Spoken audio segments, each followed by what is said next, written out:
Hello, welcome back. तो इस video में क्वेश्चन नंबर 5 जो तुम्हारे आईसीएससी के स्पेसिमेन पेपर में आ रहा है उसको सॉल्व करेंगे, लेकिन बिल्कुल सिंपल तरीके से। तुमने आईसीएससी के पेपर में देखा होगा, वहाँ पर एक बड़े ही कॉम्प्लिकेटेड तरीके से उन्होंने कर रखा है। कॉम्प्लिकेटेड तो इसलिए कहूँगा क्योंकि जो बच्चे बिल्कुल बेसिक जिन्होंने सीखा है, तो उनके लिए थोड़ा सॉल्व करने में डिफिकल्टी हो सकती है। जिनको मतलब बेसिक पता है, तो वो अगर यहाँ पर देखेंगे कि भाई यहाँ पर ये जो तुमने देखा होगा जो यहाँ पर इन्होंने ये AEIOU.index ऑफ ये कर रखा, तो कईयों को इसमें डाउट हो रहा है। ठीक है, यहाँ पर इन्होंने इस लेटर मेथड का भी यूज़ किया है। तो मैं जो तरीका तुम्हें बता रहा हूँ उसमें इन दोनों का यूज़ नहीं होगा और बड़ा ही स्ट्रेट फॉरवर्ड है। और ऐसे ही हमने कई क्वेश्चनों में भी इस अप्रोच का यूज़ करा है, तो इसलिए मैं कह रहा हूँ इस वाले का यूज़ करोगे तो कुछ और हमारे इससे रिलेटेड क्वेश्चन जो और वोवल कॉन्सोनेंट वाले टाइप के होते हैं, तो उसमें भी ये अप्रोच काम आ जाएगी जो मैं तुम्हें अभी बताने वाला हूँ। तो मैं दूसरे तरीके से कराऊंगा, ठीक है, जो बहुत सिंपल है। अगर तुम ये वाला चाहते हो कि आईसीएससी वाले को भी आगे मैं कवर करूँ, जिन्होंने सोल्यूशन बताया वो किस तरीके से हो रहा है, तो मुझे कमेंट करके बता देना, मैं वो नेक्स्ट वीडियो में कवर कर दूंगा। तो फिलहाल जो सिंपल अप्रोच है उससे करते हैं क्वेश्चन को सॉल्व। पहले क्वेश्चन पढ़ लेते हैं कि क्वेश्चन में बोला क्या गया है। क्वेश्चन में बोला है define a class to accept a string and convert the same to upper case. तो पहले इतना काम कर लेते हैं, एक हमें स्ट्रिंग को इनपुट में लेना है और उसे लेने के बाद अपर केस में कन्वर्ट करना है। ठीक है, टेस्ट नाम की क्लास बना दी। ठीक है, यहाँ पर पब्लिक स्टैटिक वॉइड में आ जाएगा तुम्हारा स्ट्रिंग आर्क्स। पेपर में पूरा लिखना, ठीक है ना, पब्लिक स्टैटिक वॉइड में। इनको मैं सिर्फ शॉर्ट में यहाँ पर समझाने के लिए बता रहा हूँ।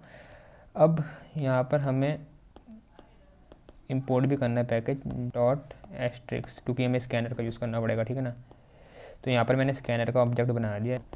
यहाँ तक तो ठीक है। अब हमें एक स्ट्रिंग को इनपुट में लेना है, देंगे यहाँ पर system dot out dot println enter a string. ठीक है, तो इसके बाद अब यूज़र क्या करेगा, एक स्ट्रिंग इनपुट में देगा। ठीक है ना, तो हमें उसको लेने का इंतज़ाम करना पड़ेगा। तो मैं क्या करता हूँ, एक वेरिएबल बना देता हूँ स्ट्रिंग टाइप का, string S equal to, string को इनपुट में लेना है तो S C dot next line method है, नेक्स्ट लाइन। ठीक है, ये नेक्स्ट लाइन मेथड है, इसका हम यूज़ करते हैं स्ट्रिंग को इनपुट में लेने के लिए, जो यहाँ पर ये यूज़ कर रहे हैं नेक्स्ट लाइन मेथड।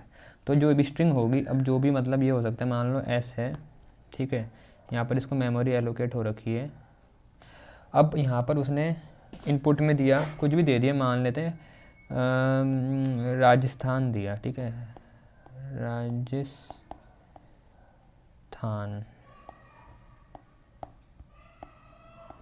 तो जो ये राजस्थान है भाई, ये इंटरनली एक एरे की फॉर्म में स्टोर होगा। ठीक है ना, ये एस है, जो ये पूरा एस है। ठीक है ना, ये पूरा एस है। ठीक है, ये हमारा ये है एस। ठीक है, तो ये पूरा जो एस है ये एक एरे की फॉर्म में हमारा स्टोर होगा और इंडेक्स 0 से स्टार्ट होंगे। ठीक है ना, ऐसे चलता जाएगा।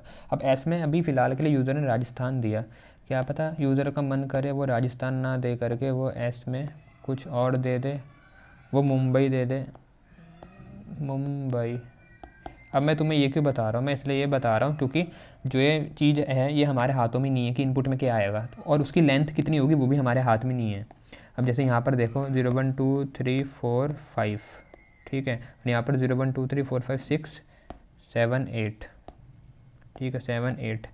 तो यहाँ पर आखिरी इंडेक्स हो रहा था 8, यहाँ पर आखिरी इंडेक्स हो रहा है 5।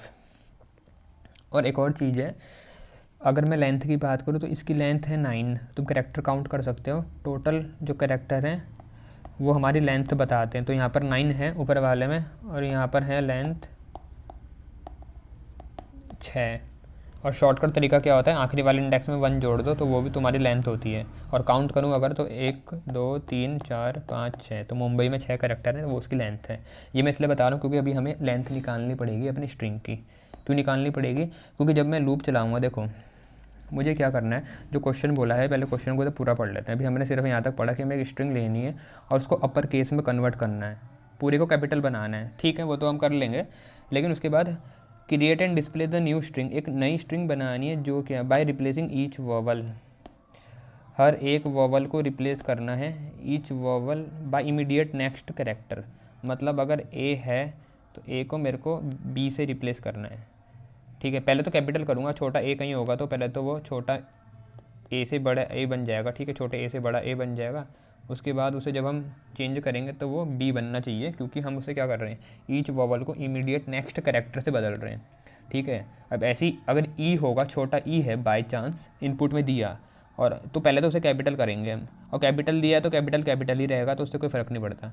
अब ए जो ये ई है, अब ई का अगला कैरेक्टर क्या होता है, ABCDEF, तो उसे कैपिटल F से चेंज करना है, ऐसा हमें ये बोल रहा है, ईच वोवल को नेक्स्ट कैरेक्टर से, और एवरी कॉन्सोनेंट को बाय प्रीवियस कैरेक्टर। अब जो कॉन्सोनेंट होता है वो वोवल के अलावा जो ये AEIOU होते हैं, AEIOU, इनको छोड़ करके जो भी सारे हैं वो हैं हमारे कॉन्सोनेंट। तो जब भी हमारे पे कॉन्सोनेंट आएगा हमें पीछे वाले कैरेक्टर पे उसे चेंज करना है, ठीक है ना। ठीक है, बात समझ में आ रही है यहाँ तक हमें करना क्या है, मतलब करना क्या है वो समझ रहे हैं फिलहाल। उसके बाद बोला है the other character remain the same. Other character मतलब जैसे यहाँ पर ये 2024 जो हमें नंबर दे रखे वो वैसे ही रहेंगे। तो मैं आपको बताता हूँ आप इसका लॉजिक कैसे सोचोगे, और अभी बना के भी दिखाता हूँ। 3 चीज़ें हैं जो हमें करनी है, एक तो वोवल को हैंडल करना, एक कॉन्सोनेंट को, और इसके अलावा कुछ भी आ जाए, अदर मतलब कुछ भी आ जाए, स्पेशल सिंबल जैसे यहाँ पर हमें दिख रहा है @ आ गया है या नंबर आ गए, तो वो वैसे के वैसे रहेंगे। तो यहाँ पर हमारी जो कंडीशन लगेगी 3 लगेगी, एक इफ़ वोवल के लिए लगा दूंगा, एक एल्स इफ़ मतलब अगर ये नहीं चलता तो भाई कॉन्सोनेंट वाला चलेगा, या फिर एल्स जो ये अदर के लिए चलेगा, ठीक है। ये 3 हम लगाएंगे, इतना हमने मोटा मोटा देख लिया। अब यहाँ पर जब मैंने एक स्ट्रिंग इनपुट में ली थी ये वाली नेक्स्ट लाइन करके, उसके बाद हमने एक चीज़ क्वेश्चन में पढ़ी कि हमें उस स्ट्रिंग को क्या करना है, अपर केस में चेंज करना है, ठीक है ना। तो यहाँ पर लिख दूंगा S = S.to अपर केस। ये अपर केस क्या है, ये हमारा एक मेथड है स्ट्रिंग क्लास का जो कि क्या स्ट्रिंग को पूरा कैपिटल कर देता है। तो अभी फ़िलहाल इस वाली लाइन पे जो मेरा S है वो क्या बन चुका होगा, अब अगर राजस्थान था तो पूरा राजस्थान कैपिटल में हो गया होगा, ठीक है, कुछ इस प्रकार से राजस्थान, ठीक है, ऐसा बन गया होगा। मुंबई होगा तो पूरा कैपिटल मुंबई बन गया होगा, इस तरीके से, ठीक है। मतलब यहाँ तक का काम हमने कर दिया, कैपिटल वाला हमने काम कर दिया। उसके बाद बोला है, उसके बाद अब देखो हमें बोला था कि हमें एक नई स्ट्रिंग बनानी है ना, तो उस नई स्ट्रिंग के लिए भी एक वेरिएबल बना देता हूँ, स्ट्रिंग रिजल्ट करके। ये फाइनल जो हमारी स्ट्रिंग बनेगी जो हमें आउटपुट में दिखानी है वो मैं रिजल्ट वाले में स्टोर करूँगा, उसके लिए बनाया। और इसको मैंने एम्प्टी स्ट्रिंग बना के छोड़ दिया। एम्प्टी स्ट्रिंग क्या करते हैं, हम डबल इन्वर्टेड कॉमा को ओपन और क्लोज करते हैं, बीच में कोई स्पेस नहीं है, ठीक है ना, बस ओपन और क्लोज करा, ये हो गई हमारी एम्प्टी स्ट्रिंग। तो ये हमने बनाई, इसमें हम फाइनल अपना आउटपुट स्टोर करेंगे। अब मैंने तुम्हें बोला था यहाँ पर जो लेंथ है वो मुझे नहीं पता कि इनपुट में कुछ भी आ सकता है, छोटा वर्ड से लेकर बड़ा वर्ड, कुछ भी जिसकी लेंथ मेरे हाथ में नहीं है। तो लेंथ जब मेरे हाथ में नहीं है तो मेरे को लेंथ निकालनी पड़ेगी। और लेंथ कैसी होती है, इंटीजर होता है, ठीक है ना, जैसे यहाँ 6 है या 9 है। तो लेंथ को निकालने के लिए वेरिएबल बनाया L नाम का जो इंटीजर टाइप का है, और लेंथ S की निकालनी है तो S.length। अब ये जैसे मैंने लिखा S.length, ये लेंथ एक और तुम्हारा मेथड है। अब देखो ये जो लेंथ मेथड है, मैंने यहाँ पर अभी देखो अपर केस का तो मैंने कैपिटल करने के लिए यूज़ किया। एक स्ट्रिंग क्लास के जो इंपॉर्टेंट मेथड है वो मैं तुम्हें बता रहा हूँ, एक अपर केस है, इसको थोड़ा पढ़ लेना, अगर नहीं पढ़ा है तो इसका यूज़ होता है बहुत बार। ऐसी लेंथ का बहुत जगह हमने इसे यूज़ करा है, मेरे चैनल पर और क्वेश्चन भी देखोगे अगर, तो तुम्हें वहाँ पर ये बहुत जगह यूज़ करा हुआ मिल जाएगा, ठीक है। तो हमने जो लेंथ निकाली वो L में जाके घुस गई। अब जो भी आया होगा उसके अकॉर्डिंग उसकी लेंथ L में आ जाएगी। अब देखो अब आती बारी लूप चलाने की, क्योंकि हमें स्ट्रिंग के हर कैरेक्टर में जाके देखना है कि भाई वो वोवल है या नहीं है, या नंबर है या क्या है। तो हर कैरेक्टर में आना है, इसमें इसमें इसमें, तो उसके लिए हमें लूप लगाना पड़ेगा, फॉर लूप लगाएंगे, ठीक है ना। यहाँ तक समझ में आया कि लूप क्यों लगा रहे। अब लूप लगा रही है तो समझ में आया। अब लूप स्टार्टिंग से लेके आखिरी तक लगाना होता है। भाई स्टार्टिंग तो सबको पता है ना, स्ट्रिंग की पहला कैरेक्टर 0 इंडेक्स पे होता है, लेकिन आखिरी वाला, तो आखिरी वाले के लिए हमने ये लेंथ निकाल रखी। एक याद रखना रूल ऑफ थंब हमेशा जो इंपॉर्टेंट है स्ट्रिंग क्वेश्चन के लिए, जो तुम्हारा आखिरी इंडेक्स होता है वो लेंथ से एक नंबर कम होता है। तो लेंथ में अगर मैं -1 कर दूं तो 5 आया, जैसे यहाँ पर, तो आखिरी इंडेक्स है मेरा 5। इसी प्रकार से जैसे राजस्थान की लेंथ थी 9, उसमें -1 किया तो मेरा आ गया आखिरी इंडेक्स है 8।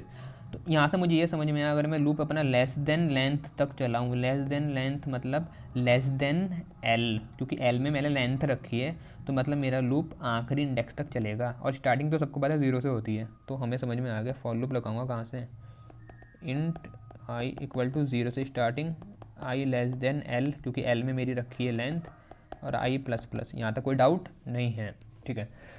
ये मेरा हो गया जुगाड़ कि भाई स्टार्टिंग से लेके एंड तक मैं अपना कवर करूँगा, किसको, स्ट्रिंग को। अब जब मैंने यहाँ स्ट्रिंग कवर करी, उसके बाद ch मैंने एक ये बनाया कैरेक्टर टाइप का वेरिएबल। अब यहाँ पर जो मैंने कैरेक्टर टाइप का वेरिएबल बनाया, ये इसलिए बनाया जब मैं हर एक कैरेक्टर में आऊँगा, हर एक में, तो उसको उठा करके इसमें स्टोर करूँगा, ताकि मैं आगे फिर उसे प्रोसेस कर सकूँ कि भाई वो है क्या, चेक करने के लिए ना। तो पहले कहीं स्टोर भी तो करेंगे। तो कैरेक्टर टाइप का एक वेरिएबल बनाया, नाम है CH, उसमें से कैरेक्टर को निकालूंगा, किस में से, स्ट्रिंग में से। स्ट्रिंग का नाम क्या है, S। तो S में से जब कैरेक्टर निकालना होता है तो इसके लिए एक तुम्हारा मेंबर मेथड है, एक मेथड है स्ट्रिंग क्लास का जिसका नाम है कैर@। ये कैरेक्टर निकाल के देता है और ये बोलता है कि कहाँ से निकालना है। तो मैंने डाल दिया आई मतलब आई की पहले वैल्यू है अगर 0 तो कैरेक्टर निकलेगा 0 में से। 0 में कौन है, M। तो पहली बार में मान लेते हैं, अगर मैं मुंबई वाले की बात करा तो M आ गया मुंबई का। ऐसे जब लूप आगे बढ़ेगा, आई की वैल्यू होगी 1 तो अगला वाला 1 पे कौन है, U, तो तब U आएगा। फिर ऐसे ही आगे M आएगा, फिर B आएगा, A आएगा, फिर I, मतलब बारी बारी हर एक कैरेक्टर आएगा इसमें, जैसे जैसे हमारा ये लूप चलता जाएगा। ठीक है, बारी बारी से कैरेक्टर आएगा। तो जब कैरेक्टर हमारा आया, पहली बार में आया होगा M। अब कैरेक्टर मैंने तुम्हें बताया था कि देखो कैरेक्टर तो आ गया। अब कैरेक्टर आने के बाद हमें 3 चीज़ें करनी है उसमें, कि हमें देखना है कि क्या वो वॉवल है, क्या वो कॉन्सोनेंट है, या वो कुछ और है। तो वॉवल देखने के लिए अब हम यहाँ कंडीशन लगाएंगे, इफ़ अगर मेरा जो है कैरेक्टर है जो CH है, अगर ये इक्वल होता है किसके, A के। देखो भाई वॉवल क्या हो सकते हैं, AEIOU। ठीक है, अब होने को छोटा वाला भी होता है AEIOU और बड़ा वाला भी होता है AEIOU, पर क्योंकि हमने स्ट्रिंग पहले ही कैपिटल कर दी तो उसमें कुछ स्मॉल में तो है ही नहीं।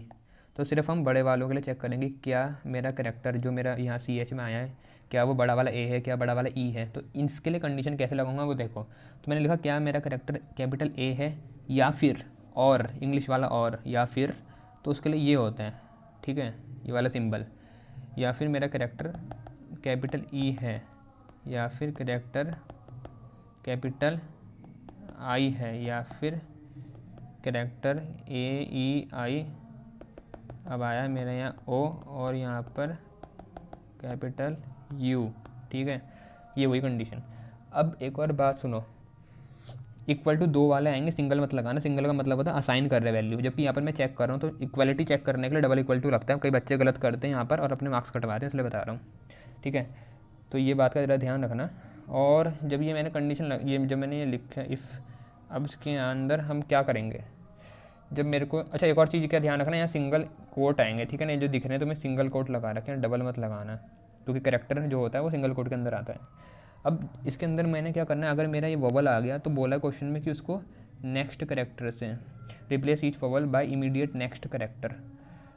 नेक्स्ट कैरेक्टर से रिप्लेस करने के लिए हमें ये पता होना चाहिए ना कि भाई ये नेक्स्ट कैरेक्टर कैसे हमें मिलेगा। अब देखो यहाँ छोटी सी चीज़ है जो तुम्हें एसकाई वैल्यू से रिलेटेड पता होनी चाहिए, वो भी मैं तुम्हें अभी समझा देता हूँ। अगर नहीं सुना है एसकाई क्या होता है, कोई बात नहीं, अभी सुनोगे अभी सब समझ में आ जाएगा। ठीक है, एसकाई वैल्यू की मैं बात क्यों कर रहा हूँ, कभी भी हमें जैसे वोवल कॉन्सोनेंट ऐसे क्वेश्चन में बोला जाता है कि इसका अगला कैरेक्टर निकालो, इसका पिछला निकालो, इसका ये निकालो, वो निकालो। तो भाई ये जो सीधा तुम्हें वर्ड दिख रहे हैं जैसे ABCD है, इनके बीच में डायरेक्ट रिलेशन नहीं होता। वो तो हमें पता है ना कि भाई A के बाद B आता है फिर C आता है, कंप्यूटर को थोड़ी पता कि A के बाद B आता है C आता है, उसे नहीं पता। तो इसके लिए क्या करा गया है, इनको एक यूनिक एसकाई वैल्यू दे रखी है। अब जैसे A की कैपिटल A की होती है 65। ठीक है, तो इससे हमें क्या करना है, तो इससे ये करना है, ये जो यूनिक वैल्यू दी है ये ऑर्डर में होती है। कंप्यूटर को ये पता है कि अगर A की 65 है तो अगर हम उसमें +1 करते हैं जो 66 है वो B की होगी, ऐसी C की मिल जाएगी। ऐसे करते करते हम कैपिटल Z तक निकाल सकते हैं। ठीक है, ये तो हो गया कैपिटल A की बात। अब अगर मैं ऐसे छोटे A की बात करूँ तो छोटे A की शुरू होती है 97 से, तो ऐसी छोटे B की क्या होगी 98। ऐसे करते करते Z तक निकाल लेंगे। अब यहाँ पर इम्पॉर्टेंट बात ये है कि मेरा जो यहाँ पर कैरेक्टर आया, मान लीजिए पहले तो M आया था मुंबई का, तो वो तो मेरा वोवल नहीं होता। लेकिन अगर ये मानूँ कि U आया होता, मान लीजिए सेकंड वाले कैरेक्टर की बात हम कर रहे होते, तो U तो मेरा होता है वोवल। तो वोवल को मैंने अगले वाले से क्या करना था, अगले वाले कैरेक्टर से रिप्लेस करना था ना। तो भाई अब उसके लिए पहले मुझे करना, प्रोसेस क्या होगा वो देखो। U है जो, U को सीधा मैं U को वैसे V में चेंज करना है ना, लेकिन मैं डायरेक्ट नहीं कर पाऊँगा, उसके लिए मेरे को थोड़ा सा लंबा रास्ता लेना पड़ेगा, क्योंकि तरीका यही होता है। पहले U को उसकी एसकाई वैल्यू में चेंज करेंगे। ठीक है, एसकाई वैल्यू में, एसकाई वैल्यू में जब मैंने इसको चेंज किया, जो भी इसकी वैल्यू आती होगी, ठीक है, एग्जांपल के लिए चलो मैं कैपिटल A ले लेता हूँ, कैपिटल A की, क्योंकि हमें पता है कैपिटल A की जैसे 65 होती है और कैपिटल A मेरे पे आता, तो मेरे को इसे B बनाना था। तो B बनाने के लिए पहले मैं इसको इसकी एसकाई वैल्यू निकालूंगा। एस के वैल्यू निकालने के बाद उसमें हम +1 करेंगे ताकि मुझे अगले कैरेक्टर की एस के वैल्यू मिल जाए। एक बार जब अगले वाले की मिल गई तो उससे वापस कैरेक्टर में चेंज कर देंगे, जो क्या हुआ नेक्स्ट कैरेक्टर। देखो फिर से देखो, जैसे मुझे वॉवल मिला, जैसे यहाँ पर मान लो ए मिला होता, तो ए जो मेरे को मिला है, अब इसको करना तो मेरे को बी में चेंज है, अगला वाला कैरेक्टर बी होता है, लेकिन डायरेक्ट नहीं कर सकते, तो उसके लिए पहले हमें इसको इसकी एस के वैल्यू में चेंज करना पड़ा, जो क्या है 65। उस एस के वैल्यू में फिर मैंने +1 करा, तो इतना मुझे पता चलेगा कि +1 करने के बाद मुझे अगले कैरेक्टर की एस के वैल्यू मिल गई, तो 66 मिला। फिर उसे वापस कैरेक्टर में चेंज करना पड़ा, तब जाके मेरे को मिला बी। ये इतना समझ में आया, कैसे करेंगे वो मैं बता रहा हूँ, पर समझ में आया ना कि कर क्या रहे हैं। कैरेक्टर से एस के वैल्यू निकालेंगे, उसमें 1 ऐड करेंगे, क्योंकि एस के वैल्यू होती है इंटीजर, तो 1 उसमें ऐड कर सकते हैं, डायरेक्ट कैरेक्टर में नहीं कर सकते ना। तो एस के वैल्यू में ऐड करा 1, तो अगले वाले कैरेक्टर की मिल गई, फिर उससे वापस हमने वो कैरेक्टर निकाल लिया कि भाई उस एस के वैल्यू के करस्पॉन्डिंग कौन सा कैरेक्टर है। अब यहाँ कैसे होगा वो देख लो, अब ज़रा थोड़ा ध्यान से देखना है यहाँ पर। जैसे CH में मेरा वॉवल आ गया, अब मेरे को पहले वॉवल का क्या करना है, क्या बताया मैंने, उससे उसकी एस के वैल्यू निकालनी है। एस के वैल्यू निकालने के लिए इसको बोलते हैं टाइप कास्ट करना, और एस का वैल्यू हमारी इंटीजर टाइप की होती है, वो तो अभी देख लिया ना हमने, इंटीजर है। तो एस का वैल्यू निकालूंगा मैं अगर कैरेक्टर में से, तो मेरे को क्या करना पड़ेगा, टाइप कास्ट। और जब भी किसी को टाइप कास्ट करते हैं तो डेटा टाइप उसके आगे ऐसे ब्रैकेट में लिखते हैं, जिसको कर रहे होते हैं। किसको कर रहा हूँ मैं, CH को, तो CH के आगे मैंने लिखा इंट।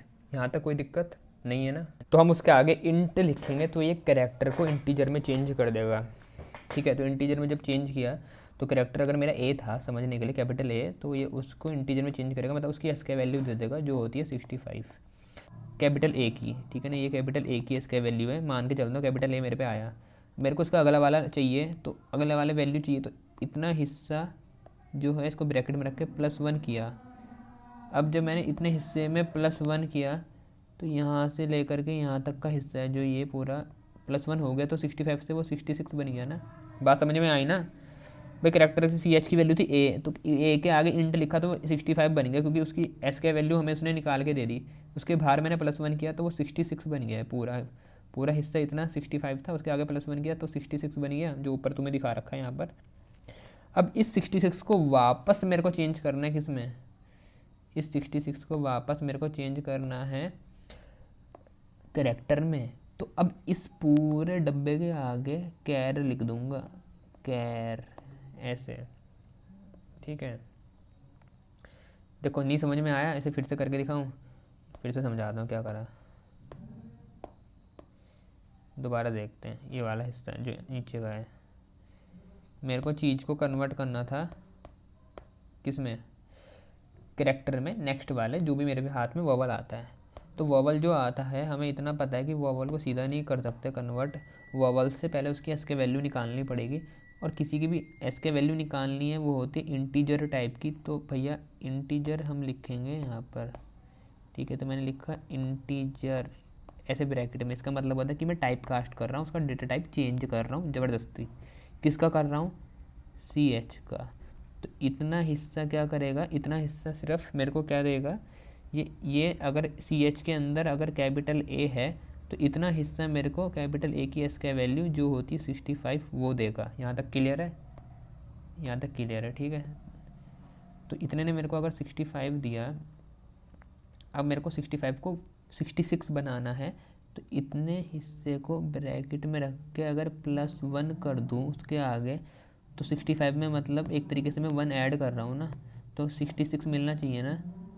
तो अब अगर मैं इस पूरे हिस्से की बात करूँ, यहाँ से लेकर के यहाँ तक, ठीक है, यहाँ से लेकर के यहाँ तक, तो अब ये 66 हो गया क्योंकि उसमें मैंने +1 कर दिया।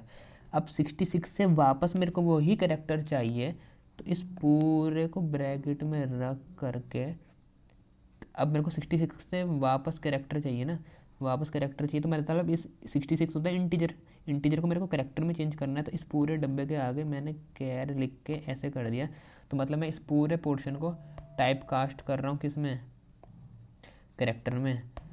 तो जब मैंने इसने पूरे को टाइप कास्ट किया तो इतना तो 66 था, और आगे कैरेक्टर लिख दिया तो 66 वापस कैरेक्टर बन जाएगा, वो मतलब B बन जाएगा।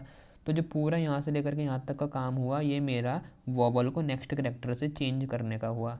देखो तुमने इतना समझ लिया ना, तो कॉन्सोनेंट में कुछ भी नहीं करना, बस -1 करना है और कुछ भी नहीं। पर ये लॉजिक तुम्हें समझ में आना चाहिए कि हमने किया क्या। और इससे मिलते जुलते ही मैंने और भी ऐसी टाइप के क्वेश्चन बना रखे थे जहाँ पर वोवल को या किसी और को हमें ऐसे ही कुछ करना था, तो वहाँ भी हमने इसका यूज़ किया है और वो ICSE के प्रीवियस ईयर में क्वेश्चन आ रखा है। तो मेरी प्ले लिस्ट बनी है स्ट्रिंग से रिलेटेड और इम्पॉर्टेंट क्वेश्चन वाली, तो भाई उनमें जा करके तुम ढूंढ लेना, वो क्वेश्चन पड़ा हुआ है वहाँ पर, ठीक है। अब इतना काम जो हमने करा ये तो था उसको नेक्स्ट कैरेक्टर से चेंज करने का। अब इतना करने के बाद मैंने एक वेरिएबल बना रखा था रिजल्ट नाम का, तो उसमें इसको जोड़ना भी तो है फाइनल अपने जो वेरिएबल है उसमें। तो रिजल्ट में जोड़ूंगा तो लिख दूंगा result equal to result plus. अब इसमें होगा क्या, रिजल्ट में है एम्प्टी स्ट्रिंग, तो एम्प्टी स्ट्रिंग में प्लस करूँगा b, तो कुल मिला के वो बन जाएगा b, तो रिजल्ट में घुस जाएगा b। ठीक है, समझ में आ रहा है ना। अभी रिजल्ट प्लस लिखना मत भूलना, जो मैंने यहाँ पर ये रिजल्ट प्लस लिखा है यहाँ पर, ठीक है, रिजल्ट प्लस करके आएगा। खाली रिजल्ट इक्वल टू मत लिखना, रिजल्ट इक्वल टू लिखोगे तो वो हर बार पुरानी वैल्यू को हटा देगा। अभी मान लो b आया, अब अगली बार उसमें कोई दूसरी वैल्यू आए, तो अभी तो जैसे b है, अब अगली बार मान लो d आया या कुछ भी आया, तो भाई वो b को हटा के d को डाल देगा। तो तुम में एक ही कैरेक्टर रहेगा मतलब रिजल्ट वाले वेरिएबल में, अगर तुम प्लस नहीं करते हो तो प्लस करना मत भूलना, इसलिए कह रहा हूँ, वरना आउटपुट गलत आ जाएगा। क्योंकि वो पुराने वाले तो वेरिएबल जो वेरिएबल है पुरानी वैल्यू है उनको वो छोड़ता चला जाएगा, उन्हें रिप्लेस करता चला जाएगा। ठीक है, बात समझ में आ रही। तो ये तो हमने करा। अगर मेरा वो क्या होता है वॉवल होता है, उसके लिए हमारी ये कंडीशन आ गई। अब अगर वो वॉवल नहीं होता तो भाई अब एल्स इफ की कंडीशन लिखेंगे, ठीक है। ये तो हमने जुगाड़ कर दिया ऊपर वॉवल का, वॉवल नहीं होगा तो एल्स इफ चलेगी, मतलब कॉन्सोनेंट होगा तो एल्स इफ। अब अंदर लिखते हैं एल्स इफ अगर मेरा CH not equal to A है, कि अगर कैरेक्टर मेरा नॉट इक्वल टू A है, अगर A के बराबर नहीं है, और इंग्लिश वाला और मतलब या फिर E के बराबर नहीं है, I के बराबर नहीं है, O के बराबर नहीं है और U के बराबर नहीं है, तो देख के तो लग रहा है कि भाई अगर इसके बराबर नहीं है तो कॉन्सोनेंट होगा। लेकिन एक बात में ध्यान दो कि इनके बराबर नहीं है, तो हमें तो पता है ना कि हम अल्फ़ाबेट पे ध्यान दे रहे हैं, लेकिन कंप्यूटर को नहीं पता, वो इसको छोड़ करके सब कुछ उठा लेगा। तो AEIOU को छोड़ करके बाकी कॉन्सोनेंट तो होते ही होते हैं, साथ ही साथ वो नंबर को भी इसी कंडीशन के अंदर ले लेगा। नंबर हो गया चाहे स्पेशल कैरेक्टर हो गए, लेकिन ये तो गड़बड़ हो जाएगी ना, क्योंकि नंबर और स्पेशल कैरेक्टर को तो हमें प्रीवियस कैरेक्टर से रिप्लेस नहीं करना, वो सिर्फ कॉन्सोनेंट को करना है। तो इसलिए हमें यहाँ पर ये कुछ करना पड़ेगा ताकि वो सिर्फ कॉन्सोनेंट को ही ले। तो उसके लिए इतने से काम नहीं चलेगा, जो मैंने कंडीशन लिखी है साथ में एक और चीज़ हमें लिखनी पड़ेगी, एंड करके। एंड देखो इतना तो हो गया कि भाई वॉवल को नहीं लेगा, इतना जो हमने कंडीशन लिखी इसका मतलब है कि वॉवल तो नहीं लेगा, इतना तो पक्का है। पर बाकी चीज़ें जो नंबर और स्पेशल कैरेक्टर उनको भी ना ले, तो उसके लिए हम एंड करके एक और कंडीशन लिखेंगे कि साथ ही साथ जो कैरेक्टर है मेरा वो ग्रेटर देन और इक्वल टू 65 हो, और साथ में कैरेक्टर लेस देन और इक्वल टू 90 हो। ये कंडीशन इसकी बंद करी। अब मैं तुम्हें समझाता हूँ इसका मतलब क्या है, और ये जो हमारा इफ़ है एल्स इफ वो बंद किया। अब देखो भाई यहाँ पर हम कर क्या रहे हैं वो समझ लेते हैं। पहले यहाँ से यहाँ तक की कंडीशन तो समझ में आ गई होगी। ये कंडीशन ये कंफर्म करती है कि हम वॉवल को तो नहीं लेंगे, लेकिन उसके अलावा कॉन्सोनेंट भी होता है, नंबर भी होते हैं, स्पेशल कैरेक्टर भी होते हैं। तो हमें अब इसके अलावा नंबर और स्पेशल कैरेक्टर इन सबको नहीं लेना, सिर्फ हमें कॉन्सोनेंट को ही अपनी इस कंडीशन के अंदर रखना है। तो उसके लिए हमने ये दूसरी चीज़ यहाँ लिखी कि भाई ऊपर वाली चीज़ तो ट्रू होगी तो ठीक है, मतलब वॉवल तो नहीं है मेरे पास। एंड का मतलब साथ ही साथ ये वाली कंडीशन भी ट्रू होनी चाहिए, और ये कंडीशन ये बोलती है कि जो मेरा कैरेक्टर है वो ग्रेटर देन और इक्वल टू 65 होना चाहिए। तो यहाँ पर इसका मतलब ये है कि जो मेरा कैरेक्टर है, कैरेक्टर में कुछ भी हो सकता है लेकिन वो ग्रेटर देन और इक्वल टू 65 हो। तो इंटरनली जावा यहाँ पर ये ग्रेटर देन और इक्वल टू जब वो चेक करने बैठेगा तो कैरेक्टर को ऑटोमेटिकली उसकी एस के वैल्यू में कन्वर्ट कर देता है। तो कहने का मतलब यहाँ पर ये हो रहा है कि जो एस के वैल्यू है कैरेक्टर की वो ग्रेटर देन और इक्वल टू 65 हो और लेस देन और इक्वल टू 90 हो। और अगर मैं तुम्हें बताऊँ किसकी होती है तो ग्रेटर देन और इक्वल टू 65, तो 65 हमारे कैपिटल ए की होती है एस का वैल्यू, और 90 होती है कैपिटल जेड की। तुम्हें सब याद करने की ज़रूरत नहीं, तुम बस कैपिटल ए की एस का वैल्यू याद कर लो और कैपिटल ए के अलावा स्मॉल ए की, ठीक है, इन दो की याद कर लो। तो कैपिटल ए की 65 है, स्मॉल ए की 97 होती है। तो अगर ये तुमने याद कर ली तो तुम आराम से जेड की निकाल सकते हो, उसमें 25 ऐड कर लेना, ठीक है। 26 अल्फ़ाबेट होते हैं टोटल, तो ए की 65 होगी, तो आगे तुम 25 और ऐड करोगे तो तुम्हें जेड की मिल जाएगी कैपिटल वाले। ऐसे ही छोटे ए की 97 है, तो तुम उसमें अपने आप ऐड करोगे अगर 25, तो तुम्हें स्मॉल जेड की भी मिल जाएगी। तो तुम्हें बस कैपिटल ए और स्मॉल ए की याद करके रखनी है, ये थोड़ा इंपॉर्टेंट है। तो यहाँ पर जो मैंने कंडीशन लिखी है इसका मतलब ये होता है कि भाई पहली वाली तो ये कंफर्म करती कि वोवल नहीं मिलेगा, दूसरी वाली ये कंफर्म करती कि वोवल के अलावा जो कुछ मिले वो भाई कैपिटल ए और कैपिटल जेड के बीच में ही हो। तो वोवल के अलावा कैपिटल ए और कैपिटल जेड के बीच में क्या होगा, कॉन्सोनेंट ही तो होगा। तो ऐसे कंफर्म हुआ कि भैया ये कंडीशन हमें कॉन्सोनेंट दे रही, ठीक है। ऊपर वाला हिस्सा बताता है कि वोवल नहीं होगा, और नीचे वाला जो एंड में लिखा है वो बताता है कि भाई वो जो हमने बाउंडेशन लगा रखी है वो कैपिटल ए और कैपिटल जेड के बीच में लगा रखी है, तो उसी के बीच में हमें कहीं ना कहीं कॉन्सोनेंट मिलेगा। बात समझ में आ रही? अगर तुम ये वाला ट्राई भी करना चाहते हो तो इस वाले पोर्शन को हटा के चला के देखना प्रोग्राम, तो तुम्हें आउटपुट गलत मिलेगा, ठीक है ना। मैंने करके देख रखा है पूरा प्रोग्राम चला के, तभी मैं तुम्हें बता रहा हूँ। तो ये कुछ बात है जो बच्चे गलती कर देते हैं। अब यहाँ पर ये जो एंड लिखे हैं इसका मतलब होता है और, हिंदी वाला और, या इंग्लिश का एंड, और इसका मतलब ये होता है कि दोनों कंडीशन चलनी चाहिए। ये ऊपर वाला पोर्शन है जो ये वाला है, ये तो चलेगा चलेगा, साथ में जो एंड के आगे ये वाली लिखी है नीचे ये भी चलनी चाहिए। तो दोनों, जब दोनों ट्रू होंगी तभी हमारा ब्लॉक चलेगा, जब दोनों कंडीशन ट्रू होंगी तभी हमारा एल्स इफ चलेगा, ये है इसका मतलब, ठीक है। तो मेन तुम्हें यहाँ पर ये समझ में आना चाहिए, क्योंकि इसी से बहुत सारे स्ट्रिंग टाइप के क्वेश्चन बनते हैं। अब देखो स्पेसिमेन में इस टाइप का आ रखा, तो जरूरी नहीं पेपर में भी ये क्वेश्चन आएगा, थोड़ा सा वेरिएशन करके वो ऊपर नीचे करके कुछ भी कर सकते हैं, ठीक है ना। बोलेंगे कि वोवल को उसके 2 लेटर पीछे वाले से चेंज करो, या वोवल को किसी और से चेंज करो, कुछ भी हो सकता है, या वोवल को इससे करो उससे करो, तो तुम्हें ये तरीका पता होना चाहिए, ठीक है ना। और ये वाला है, ये हर जगह यूज़ हो जाता है, बस तुम्हें लॉजिक समझ में आना चाहिए। तो ये समझने के लिए बहुत आसान है वाला क्वेश्चन, मतलब ये वाला मेथड समझने के लिए आसान है कि तुम स्ट्रेट फॉरवर्ड क्या क्या करना है, जो मन में आ रहा है उसको हम इम्प्लीमेंट करते हुए जा रहे हैं, ठीक है। तो ये अगर तुम इस तरीके से प्रैक्टिस करोगे तो तुम क्वेश्चन खुद भी उनका सोल्यूशन बना पाओगे अपने आप, ठीक है। तो ये हो गया। अब एलसीफ के अंदर करना क्या है, अब यहाँ मैंने कुछ नहीं करना है, यहाँ result equal to result plus जो ऊपर हमने करा है वही करना है, बस यहाँ पर माइनस हो जाएगा, ठीक। तो यहाँ पर बस -1 हो रहा है, पिछला कैरेक्टर हम ले रहे हैं और बाकी सब कुछ सेम है, ठीक है। अब इतना करने के बाद इसको किया मैंने बंद, और उसके बाद आखिरी कंडीशन आएगी एल्स। एल्स क्यों आएगा भाई, अगर वॉबल नहीं है, कॉन्सोनेंट नहीं है, तो उसके अलावा जो कुछ भी है उसे हमें कुछ नहीं करना, उसे हमें हाथ नहीं लगाना, उसे नॉर्मली हमें रिजल्ट में ऐड कर देना है। तो भैया एल्स में जो भी है वो क्या करूँगा, result equal to result plus चुपचाप से उसे मैं जोड़ दूँगा अपने वेरिएबल में।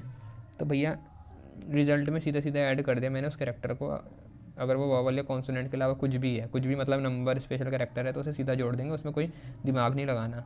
तो ये हमारा तरीका था। अब इतना करने के बाद क्या काम हो गया हमारा, इतना करने के बाद भैया आखिरी में इसको प्रिंट करना मत भूलना, ठीक है ना। सब करने के बाद प्रिंट भी करना है।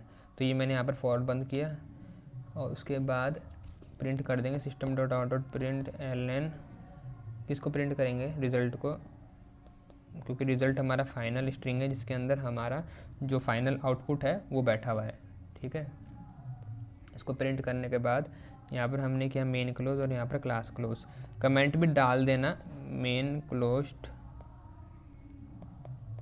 Class close. मैंने देखा कि यहाँ पर ICSE ने कमेंट नहीं डाले थे अपने सॉल्यूशन में, जबकि बोलता है ICSE की कमेंट डालने चाहिए, तो लेकिन आप लोग डाल देना, ठीक है ना। तो मेन क्लोज क्लास क्लोज, और यहाँ पर भी आप जैसे कमेंट डाल सकते हैं लूप से ऊपर की लॉजिक यहाँ पर करके मेन लॉजिक या लॉजिक करके लिख सकते हो इस टाइप से कमेंट, या लॉजिक फॉर इम्प्लीमेंटिंग जो भी है, या तुम पर्टिकुलर ब्लॉक के लिए भी कमेंट लिख सकते हो अगर टाइम बचता है, वरना मोटी मोटी कमेंट लिख देना कि मेन क्लोज क्लास क्लोज्ड, और उसके अलावा कुछ लिखना चाहते हो तो यहाँ पर कि लॉजिक स्टार्ट यहाँ पर करके, जैसे लॉजिक स्टार्ट ऑफ लॉजिक, इस तरीके से कर सकते हो, ठीक है। और थोड़ा थोड़ा समझा देना, जैसे लूप के लिए अगर चाहते हो यहाँ बताना कि ये हम किस लिए कर रहे हैं, यहाँ पर लॉजिक फॉर ये हैंडलिंग वॉवल, इस टाइप से, जैसे यहाँ पर मैंने करा था ना, कहाँ गया यहाँ पर, तो यहाँ पर मैं दूर कमेंट लिख देता हूँ, जैसे लॉजिक फॉर हैंडलिंग वॉवल्स। ऐसे ही यहाँ पर एल्स इफ में क्या था, logic for handling consonant, logic for handling consonants, ठीक है। और इस टाइप से ये लॉजिक फॉर हैंडलिंग जो भी था रिमेनिंग कैरेक्टर है ना, ये logic for handling remaining characters. अच्छा ये याद रखना, जो ये मैंने लिखा है ये एक ही लाइन में होनी चाहिए कमेंट, मतलब मैंने यहाँ 3 लाइन में लिख दी, लेकिन मैंने क्योंकि इसका यूज़ करा है तो ये सिंगल लाइन कमेंट के लिए होता है, तो ये तुम एक ही लाइन में लिखना। और अगर तुम्हारी एक लाइन से ज़्यादा जा रही है फिर उसके लिए दूसरा तरीका होता है, पर कोशिश करना कि एक ही लाइन में लिखो कमेंट, तो ठीक है। Logic for handling remaining character, तुम्हारे पास तो स्पेस होगा, तुम आगे लिख सकते हो। और ऐसे यहाँ पर भी सिंगल लाइन में लिखनी है कमेंट, ये वाली भी सिंगल लाइन में लिखनी है, ठीक है। अब इतना करने के बाद इसके बाद तुम वेरिएबल डिस्क्रिप्शन भी बनाना, ठीक है। लिखा भी है ICSE ने, तो वेरिएबल डिस्क्रिप्शन कुछ नहीं होता, मैं तुम्हें बता भी देता हूँ। वेरिएबल डिस्क्रिप्शन बनाओगे अगर, तो यहाँ पर आता है वेरिएबल नेम या डेटा टाइप, और मैंने वैसे वीडियो बना रखी पर फिर भी देख लो। तो वेरिएबल नेम, डेटा टाइप और यूज्ड फॉर, कि भाई किस लिए यूज़ करा, तो नाम क्या है वेरिएबल का। अब मेरे को नाम देखने पड़ेंगे, कितने वेरिएबल बनाए थे मैंने। एक तो मैंने बनाया था ये एस नाम का, एस हो गया, रिज़ल्ट हो गया, एल हो गया, एस रिज़ल्ट एल, और करेक्टर एक हो गया एस, उसके बाद रिज़ल्ट, फिर एल और CH, है ना, यही है ना। तो भैया एस है जो मेरा, वो क्या था, डेटा टाइप था उसका स्ट्रिंग, रिज़ल्ट का भी स्ट्रिंग, एल का इंटीजर, और कैर इसका। अब भैया यूज़ किस लिए किया, S for input string, for input string as result to store final output string, ठीक है ना। ये रिज़ल्ट वाले के लिए हो गया। एल वाला क्या था, to store length of string S, ठीक है। और CH ये क्या था, to store each character of string S, ठीक है। ये है, मतलब इस तरीके का बनेगा टेबल, थोड़ा सुंदर सा बना देना, मतलब मैंने तुम्हें आइडिया दे दिया, इस तरीके से बनाओगे। तो उम्मीद है मुझे तुम्हें समझ में आ गया होगा। भैया सॉल्यूशन एक बार देख लो, ये रहा सॉल्यूशन, ठीक है ना। अगर शुरू से एंड तक बने हो तो तुमने देख ही लिया होगा, फिर भी एक बार देख लो, ये मैंने तुम्हें बिल्कुल डिटेल में समझा दिया है। और क्या बोलते हैं, मैंने इसे चला के भी देख लिया है, तो ये एग्जीक्यूट भी सही तरीके से हो रहा है। तुम अगर चाहते हो इसको तो मैं डिस्क्रिप्शन में डाल दूँगा, ठीक है ना, इसका जो कोड है जो मैंने एग्जीक्यूट किया है, तो वो कोड वैसे के वैसे तुम चला के भी देख लेना चल रहा है। और बाकी मुझे उम्मीद है तुम्हें समझ में आ गया होगा। इसके अलावा तुम चाहते हो कि ICSE का सोल्यूशन भी तुम्हें समझाऊं तो मुझे बता देना, और कुछ और वीडियो चाहते हो या वीडियो कैसी लगे तो मुझे बता देना, ठीक है। तो जल्दी फिर नेक्स्ट वीडियो में भी मिलता हूँ। Thanks for watching.